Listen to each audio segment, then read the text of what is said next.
जय श्री राम।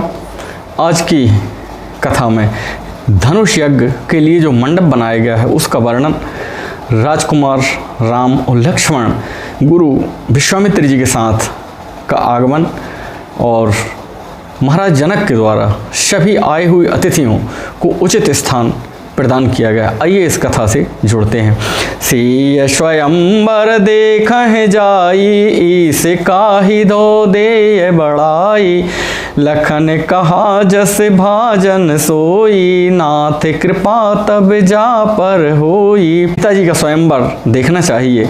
तब लक्ष्मण जी ने कहा है कि हे नाथ, आप जिसको चाहेंगे उसको बड़ाई मिलेगी, सिर पर आपकी कृपा होगी, वही बड़ाई का पात्र होगा।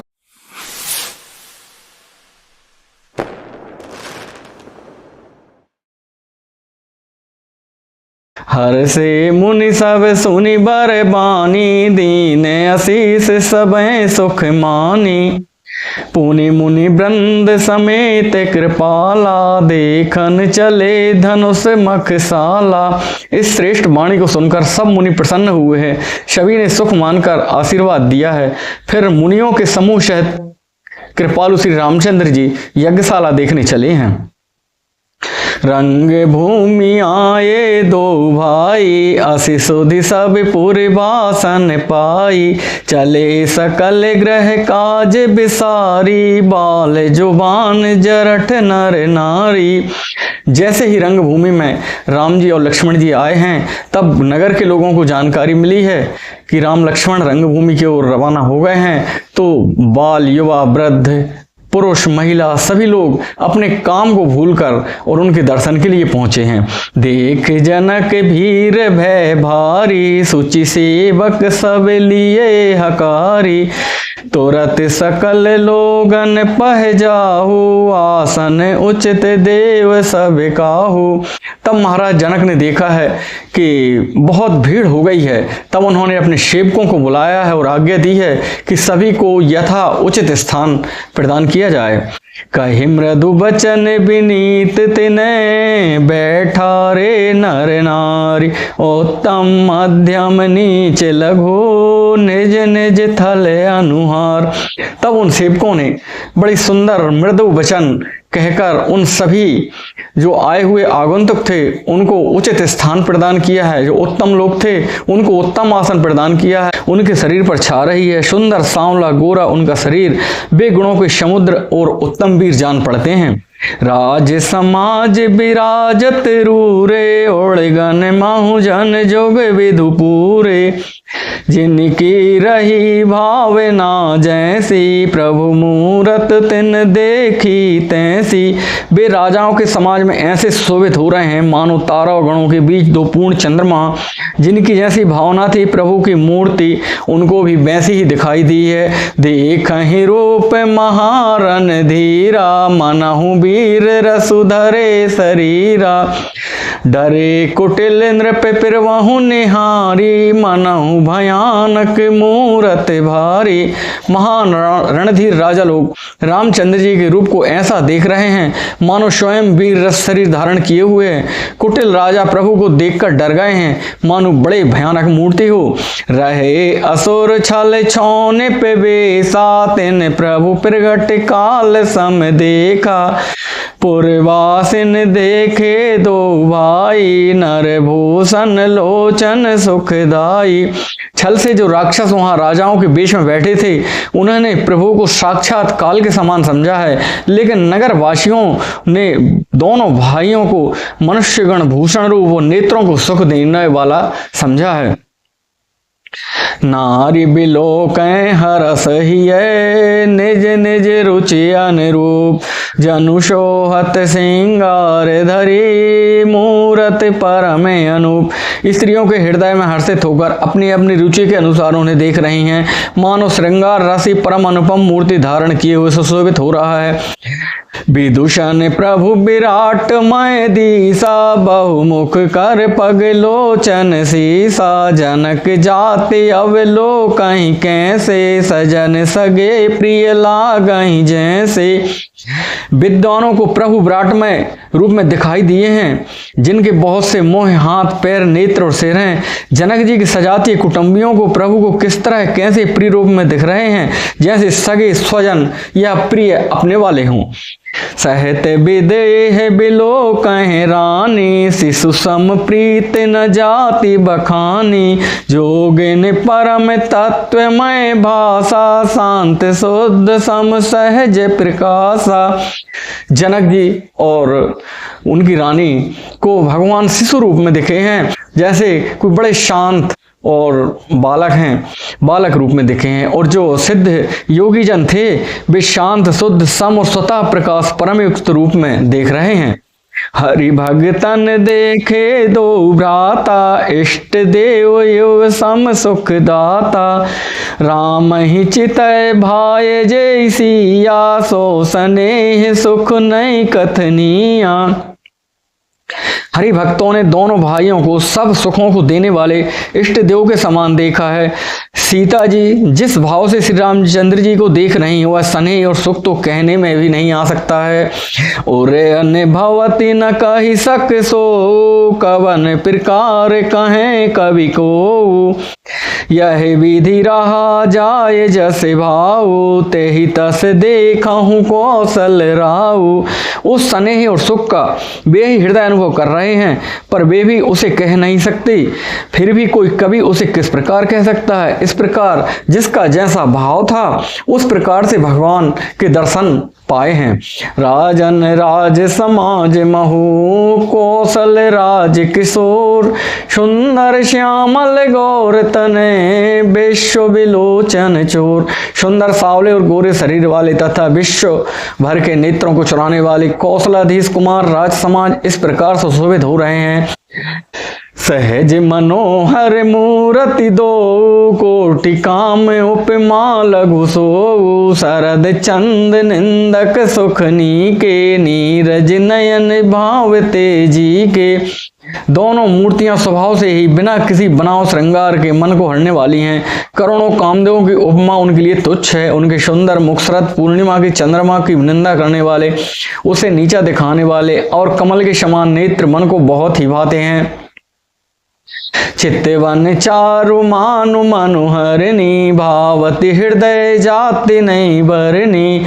कल कपोल श्रुति कुंडल लोला, चिबुक अधर सुंदर मृदु बोला। सुंदर चितवन सारे संसार के मन को हरने वाली है, कामदेव को भी मन के हरने वाली है। वह हृदय की बहुत ही प्यारी लगती है, पर उसका वर्णन नहीं किया जा सकता है। सुंदर गाल, कानों में चंचल झूमती है कुंडल है, ठोड़ी और अधर होंठ सुंदर हैं, कोमल वाणी है।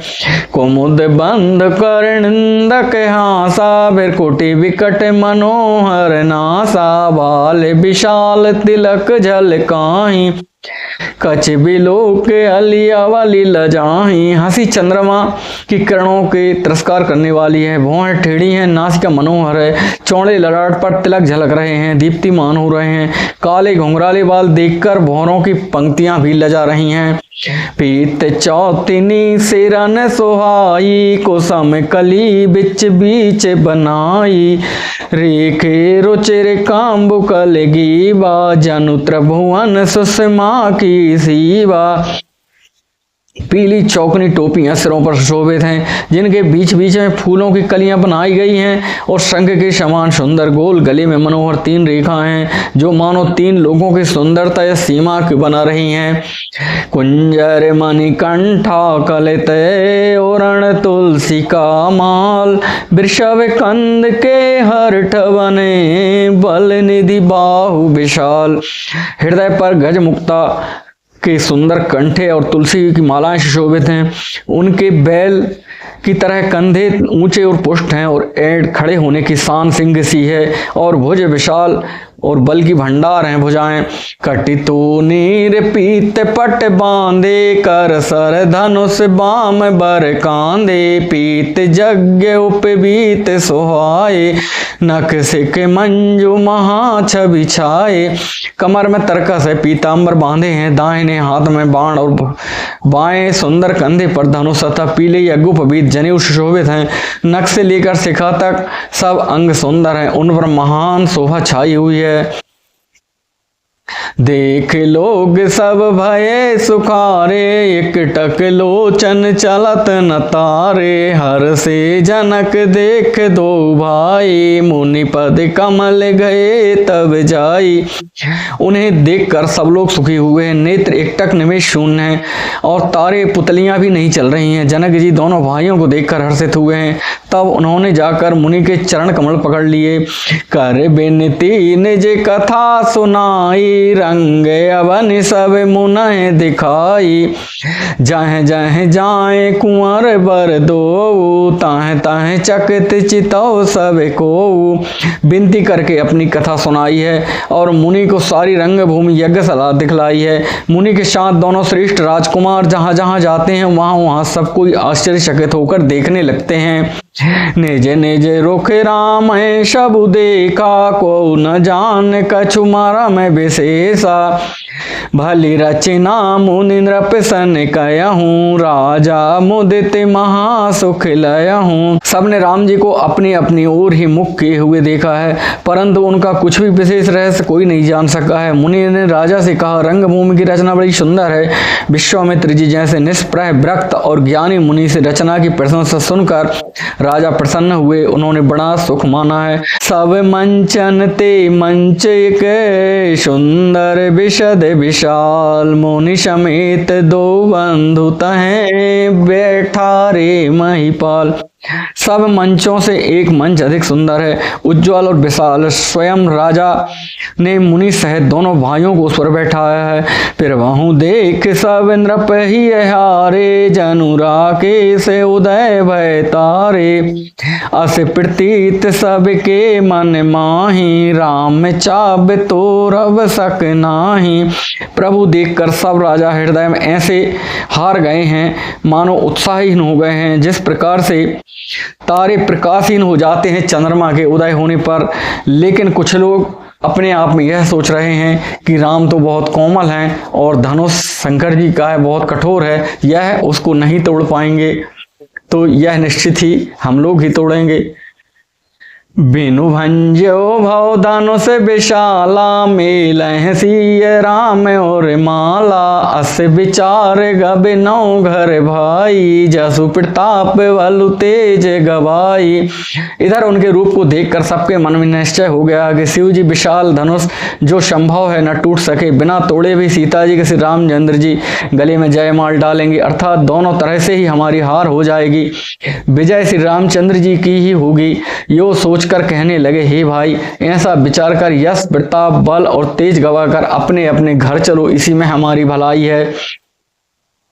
बहसे अपर भूप सोनि बानी, जे अविवेक अंध अभिमानी। तोर्यहु धनुष ब्याहे आवेगा, बिनु तोरे को कुंवरी ब्याह। दूसरे राजा जो अविवेकी अंधे हो रहे थे और अभिमानी थे, वह आवाज सुनकर बहुत हंसे। उन्होंने कहा, धनुष तोड़ने पर भी विवाह होना कठिन है, अर्थात सहज में ही हम जानकी को हाथ से थोड़ी जाने देंगे, फिर बिना तोड़े तो राजकुमार ब्याह ही कौन सकते हैं।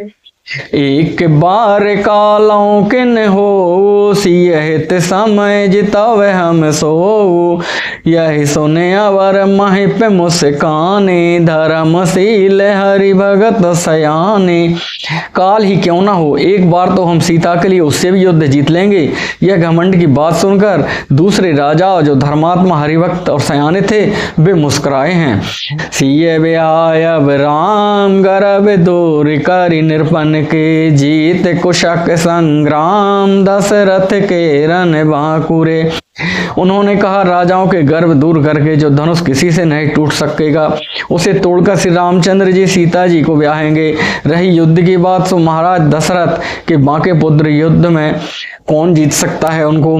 व्यर्थ मरा हूँ जानी गाले बजाई, मन मोद कन की भूख बुताई। सिख हमारी सुन परम पुनीता, जगदम्बा जानो जी सीता। कुछ लोग बोले कि गाल बजाने से कोई फायदा नहीं है, क्योंकि ये मन के लड्डू खाने से कभी भूख नहीं मिटती है। अब तो हमारी आप सलाह मानो और माता सीता को जगदम्बा मान के उनको प्रणाम करो और विवाह की लालसा छोड़ दो। जगत पिता रघुपताए बिचारी, भरी लोचन छबिले हो निहारी, सुंदर सुखद सकल गुण राशि, ए दो बंधु शंभुर वासी। और जगत के पिता भगवान श्री रामचंद्र जी, इनको अपने आंखों में बिठा लो।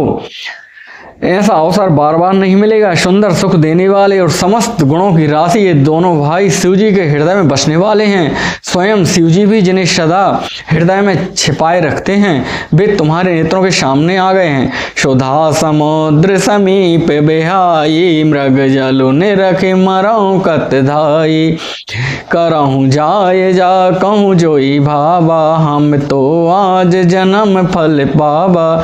समीप आए हुए भगवत दर्शन रूप अमृत का समुद्र छोड़कर तुम जगत जननी जानकी को पत्नी रूप में पाने की दुराशा रूप मिथ्या मृग जल को देखकर दौड़कर क्यों मरते हो?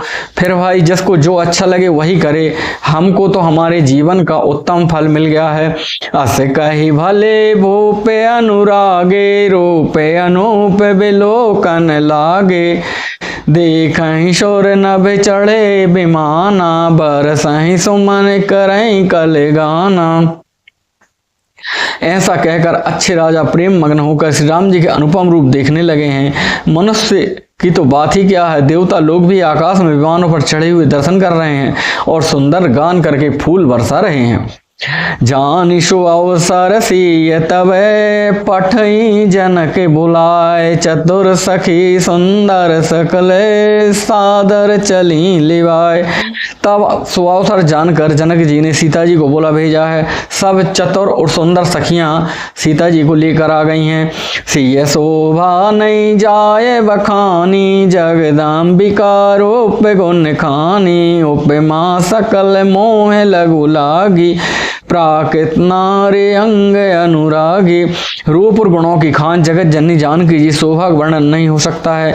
उनके लिए मुझे काव्य की सब उपमाएं तुच्छ लगती हैं, क्योंकि वे लौकिक स्त्रियों के अंग अनुराग रखने वाली हैं, अर्थात वे जगत की स्त्रियों के अंगों को ही दी जाती हैं। काव्य उपमाएं सब त्रिगुणात्मक मायक जगत ली गई हैं। उन्हें भगवान के स्वरूप शक्ति श्री जानकी जी को अप्राकृतिक चिन्मय अंगों के लिए प्रयुक्त करना, उनका अपमान करना है, अपने का उपहासास्पद बनाना है। सिय बर नए ते उपमा देई, को कवि कहाए अजस को लेई, जो पटी तरती समसिया, जग असि जो बिती कहाँ कमनिया। अर्थात कोई भी उपमा देने पर माता सीता का अपमान ही होगा, इसलिए मैं किसी प्रकार की उपमा नहीं दे रहा हूँ। किसी स्त्री के साथ सीता जी की तुलना की जाए तो जगत में ऐसी कोई सुंदर स्त्री भी नहीं है। गिरा मुखर तन अरग भवानी, रति अति दुख दे अतुन पानी जानी, बेसे बारुनी बांधो प्रिय जेई, कहाई रमा सिम किम वैदेही। पृथ्वी की स्त्रियों की तो बात ही क्या है, देवताओं की स्त्रियां भी यदि देखा जाए तो हमारी अपेक्षा कहीं अधिक दिव्य और सुंदर हैं, तो भी उनकी भी तुलना नहीं की जा सकती है। माता सरस्वती तो बहुत ही बोलने वाली हैं। पार्वती जी अर्धांगिनी है, अर्थात अर्धनारीश्वर शरीर है। कामदेव की स्त्री रति पति के दुख में शरीर उनका अनंग जानकर बहुत दुखी रहती हैं। अब मुझको लगता है किसी से भी उनकी तुलना नहीं की जा सकती है। जो छवि सुधा पयो निधि होई, परम रूप में कच्छप सोई, शोभा रजु मंदर सिंगारू, मथे पानी पंकज निज मारू। जिन लक्ष्मी जी की बात ऊपर कही गई है वे निकली थी खारे समुद्र से, जिसको मथने के लिए भगवान ने अति कर्कश पीठ वाले कच्छप रूप धारण किया था। रस्सी बनाई गई महान विषधर बांस की नाक के मथाने की कार्य किया अतिशय कठोर मंदराचल पर्वत ने, और उसे माथा सारे देवताओं और दैत्यों ने मिलकर दिया। जिन लक्ष्मी जी का अतिशय शोभा की खान और अनुपम सुंदरी कहते हैं, उनकी प्रकट करने में हेतु बने ये सब असुंदर और स्वाभाविक ही कठोर उपकरण, ऐसे उपकरणों से प्रकट हुई लक्ष्मी जी श्री जानकी जी की समता कैसे पा सकती हैं। हाँ, इसके विपरीत यह छवि रूप अमृत का समुद्र ही हो, परम रूप में कच्छप हो, शोभा रूप रस्सी हो, श्रृंगार रस पर्वत हो और उस छवि के समुद्र को स्वयं कामदेव अपने ही कर कमलों से मथें। यह विद्यो विजय लाछि जब सुंदरता सुख मूल, तदपि सकोच समेत कवि कहाँ सी समतुल। इस प्रकार का संयोग होने से जब सुंदरता और सुख के मूल लक्ष्मी जी उत्पन्न हो तो भी कवि लोग उसे बहुत संकोच के साथ सीता जी के समान कहेंगे। चली संग ले सखी सयानी, गावत गीत मनोहर बानी, सोहे नवल तनु सुंदर सारी, जगत जननी अतुलित छवि भारी। बड़ी चतुर सखी उनको लेकर चली हैं और बड़े सुंदर सुंदर गीत गा रही हैं। सयानी सखियां शरीर पर सुंदर साड़ी सुशोभित है, जगत जननी महान छवि अतुलनीय है। भूषण शकल सुदेश सुहाए, अंग अंग रचि सखन बनाए, रंग भूमि जब सिय पगुधारी, देख रूप मोहे नर नारी। सब आभूषण अपनी अपनी जगह पर शोभित हैं, जिन्हें सखियों ने अंग अंग पर भली भांति सजाकर पहनाया है। जब सीता जी ने रंगभूमि पैर रखा तब उनका दिव्य रूप देखकर स्त्री पुरुष सभी मोहित हो गए हैं। हरसी सुरन दुंदुभी बजाई, बरस प्रसून अप्सरा गाई, पानी सरोज सोहे जय माला, अब चट चितय सकल भुआला। देवताओं ने हर्षित होकर नगाड़े बजाए हैं और पुष्प बरसाकर अप्सराएं गाने लगी हैं। सीता जी के कर कमलों में जयमाला सुशोभित है। सब राजा चकित होकर अचानक उनकी ओर देखने लगे हैं। सिय चकित चित राम चाहा, भय मोह बस सब नर नाहा, मुनि समीप देखे दो भाई, लगे ललक लोचन निधि पाई। सीता जी के चकित चित्त से श्री राम जी देखने लगे।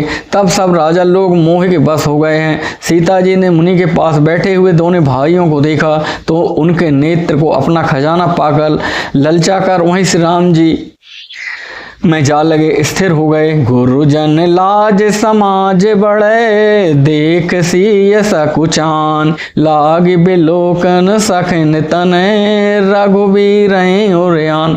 और गुरुजनों और बड़े लोगों की लाज लगी। तब माता सीता अपनी सखियों की ओर देखने लगे और उन्होंने अपने मन में श्री रघुवीर जी को देखा। राम रूप अरु सिय छवि देखे, नर नारिन पर हरिन में से, सोचहि सकल कहत सकुचाही, विधि सन विनय करे मन माही।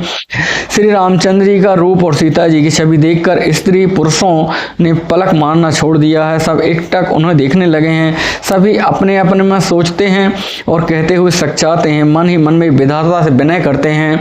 हरु विधि बेग जनक जड़ताई, मत हमारी अस दे सुहाई, बिन विचार पनु तज नर नाहु, सिय राम कर करें विवाहु। हे विधाता, जनक जी अपनी मूर्ता को त्याग दें। हे भगवान, उन्हें ऐसी सुंदर बुद्धि दीजिए कि जिससे बिना ही विचार किए राजा अपना प्राण छोड़कर सीता जी का विवाह राम जी से कर दें। जगु भल कहाई भाव सब काहू, हट के ने अंतऊ और दाहू, यह लाल सा मगन सब लोगू, बरसावे रो जान की जोगू।